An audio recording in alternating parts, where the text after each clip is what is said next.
देहूतून संत तुकोबांची आणि आळंदीतून ज्ञानोबा महाराजांची पालख्यांचा उपक्रम हा जवळजवळ मगाशी सांगितल्याप्रमाणे 300 350 किंवा त्याच्यापेक्षा जास्त वर्ष या ठिकाणी सांगता येईल अशी चालू होती.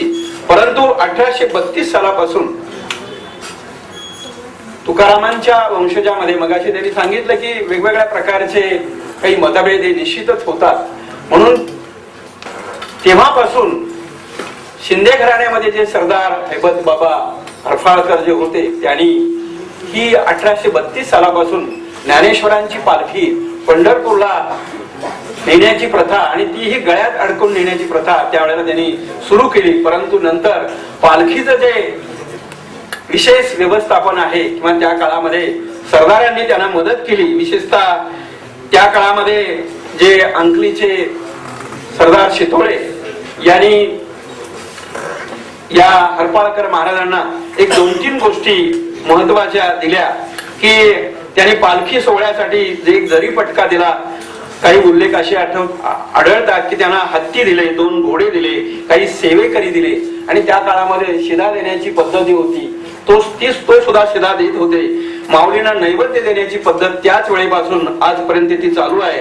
काही तंबू म्हणजे काही राहुट्याही त्यांनी दिलेल्या होत्या. विशेषतः पालखी सोहळ्यासाठी सहकार्य करून त्यावेळेपासून सरदार शितोळ्यांनी ही सेवा माऊलींच्या पालखीसाठी दिलेली होती. साधारण पालखी सोहळा हा 1832 साली प्रत्यक्ष सुरू झाला आणि त्यावेळी त्यांच्या समवेत पुण्यातील विशेषतः खंडोजी बाबा व सुभानजी शेडगे बाबा हे त्यावेळेला त्यांच्या मदतीला आले आणि आजही त्यामुळं आपल्याला पाहायला मिळतं की माऊलींच्या पालखी सोहळ्याच्या पुढे ज्या मुख्य प्रधान दिंड्या आहेत त्यामध्ये या 2 दिंडीकरांची नावं आजही आपल्याला ऐकायला मिळतात. त्यांचा जो इतिहास आहे तो निश्चितपणे अनन्यसाधारण होता.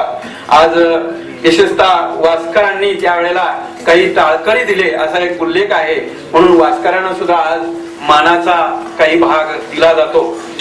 विशेषतः पालखी सोहळ्याची जी रचना आहे, विशेषतः ज्ञानेश्वरांची पालखी सोहळा हा एकूण पालखी सोहळ्यामध्ये सर्वात मोठा पालखी सोहळा असतो. त्याचं कारण असं की जवळजवळ पूर्वी माऊलींच्या एकूण ज्या दिंड्या होत्या त्या रथापुढे 27 दिंड्या तर मागे 21 दिंड्या असं साधारणपणे त्या मानाच्या दिंड्या मांडल्या जात होत्या. आजही त्या मांडल्या जातात. परंतु नंतर मात्र पालखीमध्ये हळूहळू दिंड्या वाढत गेल्या. संस्थानं त्यांना काही प्रमाणामध्ये जर ती दिंडी काही वर्ष टिकत गेली, विशेषतः विनेकरी टिकत गेले, तर त्या दिंडीला क्रमांक देऊन त्या दिंडीचा सहभाग मोठ्या प्रमाणामध्ये आज आपल्याला दिसतो. जवळजवळ आज 200 ते 250 दिंड्या प्रामुख्याने ज्यांना क्रमांक दिलेल्या आहेत त्या दिंड्या आज पालखी सोहळ्याबरोबर आहेत. आणि ही पालखी सोहळ्यामध्ये असण्याची 2-3 कारणं आहेत की संत ज्ञानेश्वर महाराजांनी त्या काळामध्ये विशेषतः 13व्या-14व्या शतकामध्ये जे मगाशी सांगितलं की कोणत्याही गोष्टीला मला वाटतं जोशी सरांनी सांगितलं की काही प्रतीक जी असतात त्यामुळं संस्कृती टिकून राहते. आणि ही प्रतीक प्रामुख्यानं आपल्याला पाहायला मिळतात की आजही जो जरी पटका आहे तो एक प्रतीक आहे. माऊलींचा जो घोडा आहे ते एक प्रतीक आहे. चोपदारांचा एक घोडा आहे ते एक प्रतीक आहे. हे जे व्यवस्थापनामध्ये आज आपल्याला पाहायला मिळतं की जरी पटका किंवा नैवेद्य किंवा संत ज्ञानेश्वर महाराजांच्या पालखीसाठी शितोळे सरदारांनी दिलेला जो तंबू आहे तोही आज तसाच टिकून आहे. अर्थात राजेशाया गेलेल्या आहेत. हळूहळू या मंडळींना सुद्धा कसं अवघड जात असलं तरी परंतु केवळ संस्कृती टिकावी, केवळ वारी टिकावी, केवळ स्वतः ते आत्मभान ठेवून पुन्हा पुन्हा त्या गोष्टी करण्याचा त्यांचा प्रयत्न आहे. मगाशी सरांनी खूप चांगला एक मुद्दा मांडला की एखादी गोष्ट 300-325 वर्ष टिकते याला काही निश्चितपणे मूल्य आहे आणि ती मूल्य त्यांनी सांगताना फार चांगल्या पद्धतीने सांगितलं. सर म्हणजे मी पहिल्यांदाच हे सगळं ऐकलं. कारण या सगळ्या गोष्टी कुठेही फारशा मिळत नाही. कारण एखादी टिकणं 300-325 वर्ष एखादी सोहळा टिकणं ही गोष्ट अवघड आहे. कारण अध्यात्मामध्ये किंवा नैतिक मूल्यामध्ये एक गोष्ट निश्चित असते की कुठंतरी त्याला एक वेगळ्या प्रकारचा वारसा असतो, त्याला एक वेगळ्या प्रकारचं अद्वैत्व असतं. कारण आपण ज्या वेळेला जातो त्यावेळेला वारीला जाणारी माणसं अनेक प्रकारची असतात पहा. जेव्हा दिंड्या चाललेल्या असतात तेव्हा 5-5 लोकांची एक ओळ अशी चाललेली असते, परंतु रस्त्याच्या दोन्ही बाजूला वेगवेगळ्या प्रकारची विस्कळीत काही माणसं चाललेली असतात. त्यांना आपण हौशे नवशे गवशे असं म्हणू शकतो. कारण बरीचशी मंडळी आपलं कुठेतरी मग सरांनी सांगितलं की 1 मैल 2 मैल पायी चालायचं आणि परत आपल्या घरी जायचं, असा जो प्रकार आहे तो अनेक ठिकाणी आपल्याला पाहायला मिळतो. की कुठेतरी आता इथून आळंद येऊन ज्या वेळेला प्रस्थान होईल माऊलींचं आणि तुकोबांचं, त्यावेळेला प्रचंड मोठा जनसमुदाय या पुण्यामध्ये येत राहतो. तो जवळजवळ दिवे घाटापर्यंत येतो किंवा पुढे हडपसर पर्यंत जातो, परंतु तिथून पुढे मात्र हळूहळू कमी होतो. परंतु पुढे मात्र काही 2-3 दिवसांनी त्यामध्ये मोठ्या प्रमाणामध्ये वाढ होत राहते. आणि हा जो प्रचंड मोठा ज्या वारकऱ्यांचा जो समुदाय आहे तो वाढत राहतो. पण वाढत राहताना प्रामुख्यानं जे दिंडीकरी आहेत किंवा फडकरी आहेत त्यांच्याबरोबरचा वारकरी आहे तो शिस्तबद्ध असतो, त्याला स्वयंशिस्त असते. परंतु इकडून जाणारा तिकडून जाणारा जो वारकरी असतो तो तात्कालिक वारकरी असतो. जसं आपण रस्त्याने जाताना कुठेतरी देव साईडला भेटला की शॉर्टकट नमस्कार करतो, असे अनेक प्रकारचे शॉर्टकट नमस्कार करणारी माणसे आजही आहेत, नाही असं नाही. आज मगाशी सांगितलं सरांनी की बुवा हळूहळू लोक बदलत चाललेले आहेत, कदाचित त्याचं स्वरूपही बदलण्याची शक्यता आहे. पण बदलेल, निश्चितपणे स्वरूप बदलेल, परंतु 2 किंवा 3% जास्त बदलणार नाही. कारण आज धोतर नेसणारा आणि नेहरू शर्ट घालणारा, कपाळावर अबीर मुक्का लावणारा किंवा टोपी घालणारा, फेटा घालणारा, टाळ अडकवणारा वारकरी हा शिस्तबद्ध चालतो.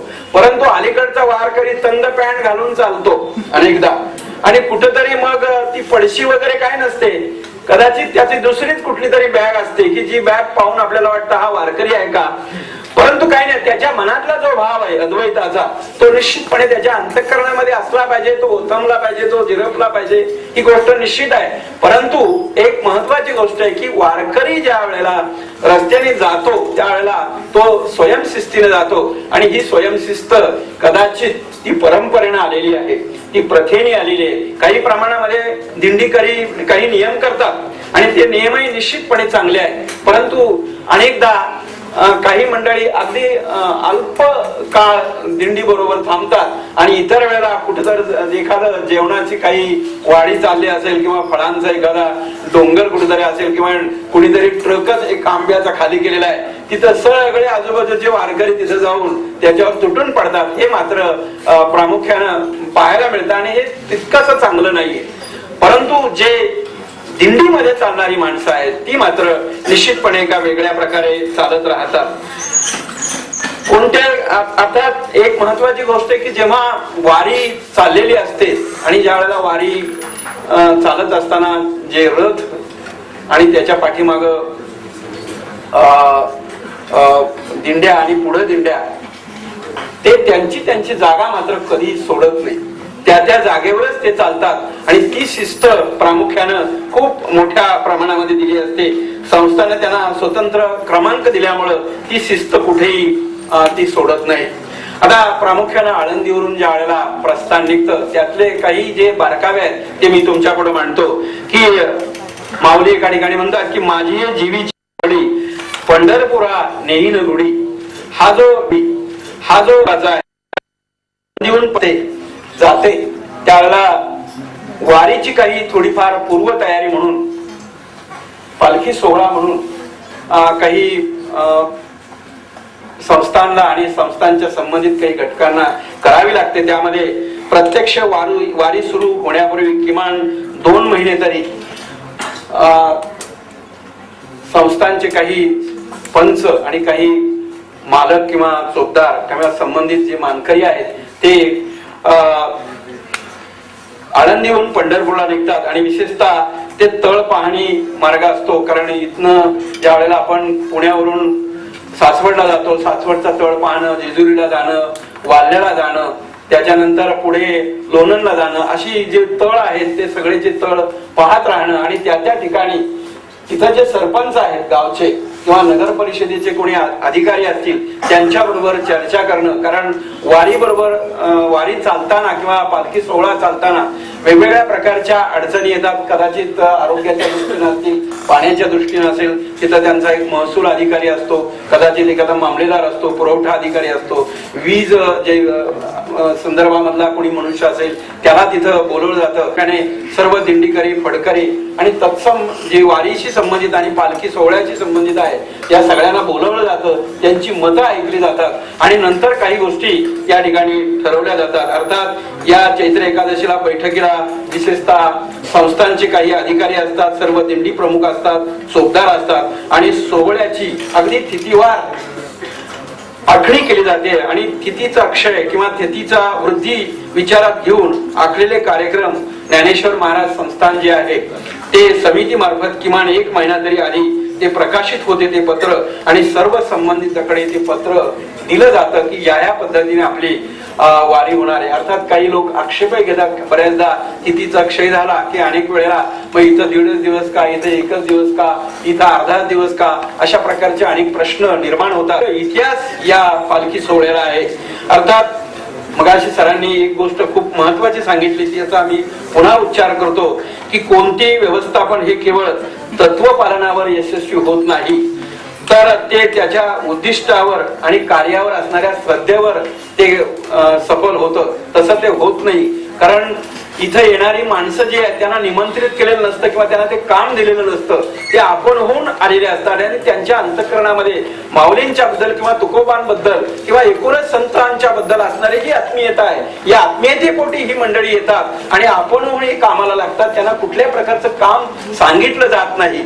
मग त्यामध्ये एखादा छत्रधारी असेल किंवा अब्दागिरी धारक असेल किंवा एखादा वेगळ्या प्रकारचा एखादा खांदेकरी असेल, या सर्व मंडळींना कोणी बोलवलं जात नाही, ते स्वतःहून येतात. अर्थात एक महत्वाची गोष्ट आहे की वारीमध्ये किंवा या पालखी सोहळ्यामध्ये प्रत्येक जण जी सेवा आहे ती प्रत्यक्ष माऊलींची आहे. कारण आपल्याला कल्पना असेलच की एकामेकाला जर कुठे पाय लागला तर आपण एकमेकाला त्वरित नमस्कार करतो, परंतु वारीमध्ये मात्र तसं नाहीये. मुळातच भेटल्याबरोबर नमस्कार करणं हा एक वारकरी संप्रदायाचा अतिशय महत्वाचा मानबिंदू नाही म्हणणार मी, गाभा म्हणेन.